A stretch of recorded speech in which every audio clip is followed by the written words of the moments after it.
গতকাল অর্থাৎ বৃহস্পতিবার মুক্তি পেল বহুল প্রতীক্ষিত ছবি পুষ্পা টু দ্য রুট।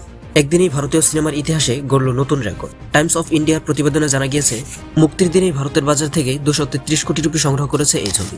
বিশ্বজুড়ে প্রথম দিনেই বক্স অফিসে 300 কোটি ছাড়িয়ে যাওয়ার সম্ভাবনা।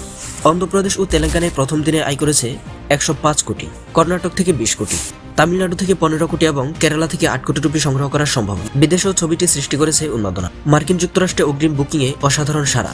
শুধু বিদেশি বাজার থেকে আয় হতে পারে 70 কোটি রুপি। হিন্দুস্তান টাইমস জানিয়েছে, পুষ্পা টু একদিনের আয়ে টপকে গিয়েছে RRR, বাহুবলী, KGF এর মতো সুপারহিট ফ্র্যাঞ্চাইজিকে। পুষ্পা টু আনুষ্ঠানিকভাবে নতুন ইতিহাস লিখেছে। অগ্রিম টিকিট বিক্রিতে তারা 30 লাখেরও বেশি টিকিট বিক্রি করেছে।